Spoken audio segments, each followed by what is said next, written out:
Hi friends, ఇప్పుడు మనం ఈ చూస్తున్న టెంపుల్ స్వయంభూగా వెలిసిన విఘ్నేశ్వర స్వామి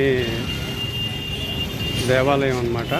దేవస్థానం ఇది విశాఖ జిల్లా చోడవరంలో ఉన్నది. ఇది ఈ ఆలయానికి ముఖద్వారము ఇది కూడా అన్నమాట, మెయిన్ ఎంట్రన్స్.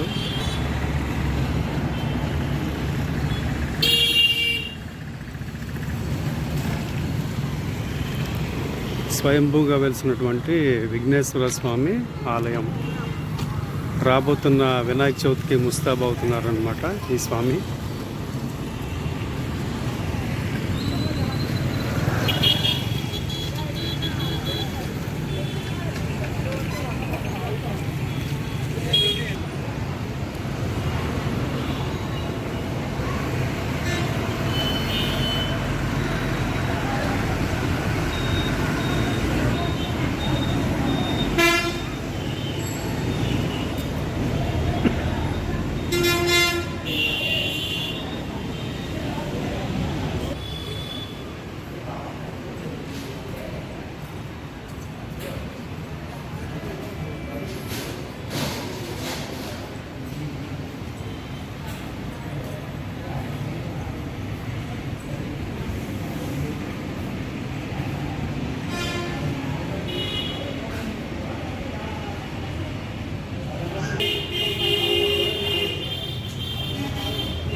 సుబ్రహ్మణ్యేశ్వర స్వామి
ఇది ఎప్పుడు నిర్మించబడింది సార్? అది ఇక్కడ స్వామి స్వయంభూనా? స్వయంభూ. ఓకే. దొండ చెరువు ఉందా, కాంప్లెక్స్ చెరువు వరకు ఉంటుంది అని అంటే అలాగే కనబడదు. నేల తవ్వుతూ ఉంటే తవ్వుతూ ఉంటే నాగలికి పడింది, అలా గుడి కట్టారు. అంటే అక్కడి నుంచి చెరువు నుంచి ఇక్కడికి తొండ ఉంటుంది. తొండ దొరకలేదు. తమిళనాడు దొరకలేదు. దొరక్క చోళరాజుల వంశంలో ఇది పుట్టింది. 200 సంవత్సరాలు దాటింది. అందుకే దీనికి చోడవరం అనే పేరు వచ్చింది.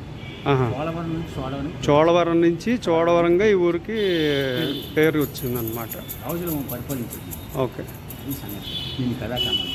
ఓకే. అంటే ఏ సందర్భంలో ఇక్కడ స్వామి స్వయంభూగా తవ్వుతూ ఉంటే దొరికింది. తవ్వకాల్లో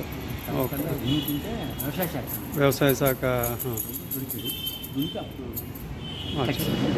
ఓకే. స్వయంభూ వినాయకుడు, కార్యసిద్ధి వినాయకుడు. కార్యసిద్ధి వినాయకుడు తర్వాత సెకండ్ ప్లేస్. ఓ ఓకే. అక్కడ చెరువు నుంచి నిండిపోతుంది. ఏ చాలా పవర్ఫుల్. మీరు ఏమనుకుంటే అది కార్యక్రమం. ఏ మనసులో ఏమనుకుంటే అయిపోతుంది. ఓకే. ఖచ్చితంగా మారుతుంది. అచ్చా, బాగా చెప్పండి. సరిపోయింది సార్, థ్యాంక్ యూ. ఇక్కడ చోడవరంలో స్వయంభూగా వెలసినటువంటి స్వయంభూ వినాయకుడు అన్నమాట. కార్యసిద్ధి వినాయకుడు. సుమారుగా 200 సంవత్సరాల నుంచి 200 సంవత్సరాల క్రితం స్వయంభూగా వెలిసిన చోడవరంలో వెలిసిన స్వామి అన్నమాట, వినాయక స్వామి. ఈయన తొండం ఏంటంటే ఇక్కడి నుంచి కాంప్లెక్స్ దగ్గర ఉన్న ఆర్టీసీ కాంప్లెక్స్ దగ్గర ఉన్న చెరువు ఉన్నది. ఆ చెరువు వరకు ఈయన తొండం ఉన్నదని ఇక్కడ నానుడి అన్నమాట. వ్యవసాయ శాఖ తవ్వకాల్లో తెలిసింది ఇలాగనిసి ఈ తొండం ఇక్కడి నుంచి కాంప్లెక్స్ దగ్గర ఉన్న చెరువు వరకు ఈయన తొండం ఉన్నది అనేసి. కానీ ఇంతవరకు ఎవరికి కూడా కనిపించలేదు, దొరకలేదు. కానీ ఉన్నది అని ఒక నానుడి అన్నమాట. ఆ విధంగా ఈ స్వామి స్వయంభూగా వెలిసారు ఇక్కడ.